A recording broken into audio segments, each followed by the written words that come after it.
Welcome back to the Football Terrace. Hit the like button, subscribe, and of course, download OneFootball right now. All the latest breaking news from all the major outlets in the world, plus training footage access to multiple nations at the Euros, stats, fun content, live matches. There's so much. It's free. Download it.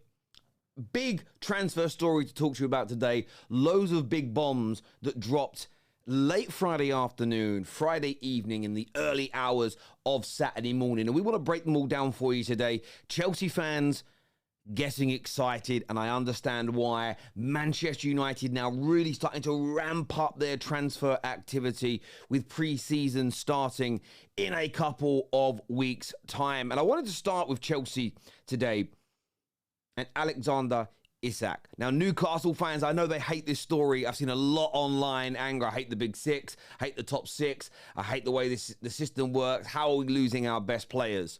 My first thought on that was, well, I wonder how Everton felt when you took one of their best players. You know, when you guys have been spending recently and buying excellent players and taking them from clubs with less financial clout than you, that was okay. But when bigger clubs than you do it, it's a problem. But that's a by the by. The report has come out that Chelsea have made further contact with Newcastle over the striker Alexander Isak. Newcastle do not want to sell their star, we know this, but in a difficult position with PSR, deadlines are looming. Isak, who scored 25 goals last season across all competitions, despite a recurring groin injury, could be valued upwards of £100 million. Chelsea made tentative inquiries earlier this week and has now made further contact since. It's also reported by Lee Ryder, who is very closely connected to Newcastle, that Chelsea had made the fresh inquiry for Isak just hours after they received a cash boost from the Ian Matson sale. And you have to remember the way transfers work. That's £37.5 million Chelsea have received from Aston Villa for Matson. Goes straight onto the ledger, straight into their profit column. They get, even though they won't receive all that money straight away, it shows on the account as all received. It's the way the accounting is done.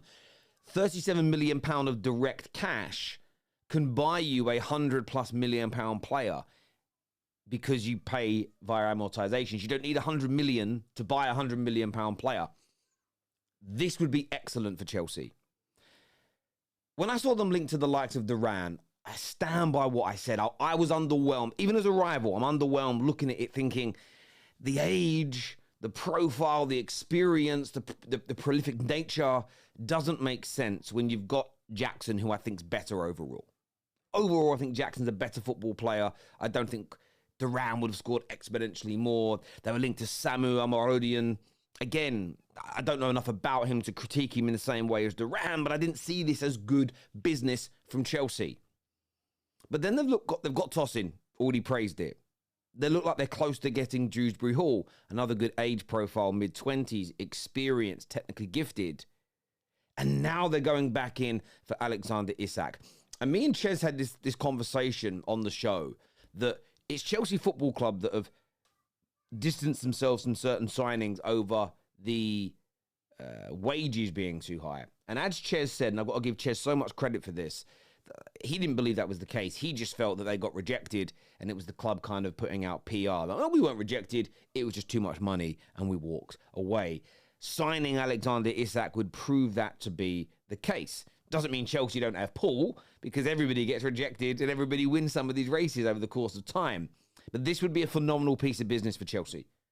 You suddenly add Tosin, Dewsbury Hall, Isak to this team. You're adding an experienced, still relatively young, highly technically gifted core to this Chelsea team. And it's absolutely everything that was needed. Doesn't guarantee 100% it's going to work. Of course it doesn't. But it's exactly what they needed. It would be phenomenal. I repeat, phenomenal business from Chelsea if they were to sign Isak. He'll go in there, he'll score goals, he'll help dominate games, and it's a great age profile as well. Very much what they need. And this methodology of I know that Dewsbury Hall's just come from the Championship, but he is a Premier League player. Taking some of the best players from other Premier League teams is a tried and tested method that has yielded very consistent and very strong results in the history of the Premier League. So, Chelsea fans, give us your thoughts and feelings. Isak deal on, according to multiple sources. Second inquiry made within the last week. Give me your thoughts and give me your feelings below. Now, moving on to Manchester United, Fabrizio Romano has updated us by stating that Man United and PSG are still in talks over the transfer of Urgate in recent days and hours. PSG are open to selling the player. Urgate is keen on joining Manchester United. Now, the reports coming out of Uruguay for one of their star players is that this deal is very close, could become imminent very, very soon. The press in his homeland are being very forthright in this. United have bid £25 million. As of right now, that bid has not been accepted. PSG asking for 50 million. And there is a belief that a compromise can and will be found on this deal. Now, Man United fans are a little torn over this. There's obviously a compilation going around. We had a really poor game at St. James's Park. And people are saying, well, that's the only time he's played on English soil, and therefore I don't want him. I mean, I've even seen people that have said that Ten Hag and Man United will cook with the proper footballing structure. And now there's one or two signings that they don't personally like. That objectivity has gone out the window. Their emotions have taken over, and they're going crazy. And this is what I would say to Man United fans. I think we need to all, to a degree, drop our subjectivity when it comes to certain decisions, like the profile of player that we're buying. Does it meet what you think we need? I like Urgate. When Chelsea were looking at him, I thought he was a really good player. Hasn't quite happened for him at PSG, but we've seen that before with players joining clubs, leaving, and then doing very well elsewhere. I gave the example the other day of Diego Forlan as a standout piece. I'm reserved on this. I am not going to get overly gassed about any particular player that we're linked to. I'm equally not going to be like, this is a disaster, this isn't going to work. Because what we don't know yet is exactly how Man United are going to try and play football next year. So until we start to see that, I'm going to remain very neutral. We know Urgate is a talented player. Yes, it's very fair to say he hasn't had the greatest of seasons at PSG. But I think to look at one compilation of Newcastle having a brilliant night and ignore every other body of work that this man has put in, I think he's very, very disingenuous indeed. I've been told he isn't particularly good at passing, and his passing range is bad, and statistically he's bad. I looked at that last night, actually, and just did some statistical analysis, aside from the eye test. And the statistics don't back the claims. So it's going to be a very interesting one indeed. Of course, we saw the links yesterday to De Ligt as well, which again, depending on your view of the player, has triggered a number of people.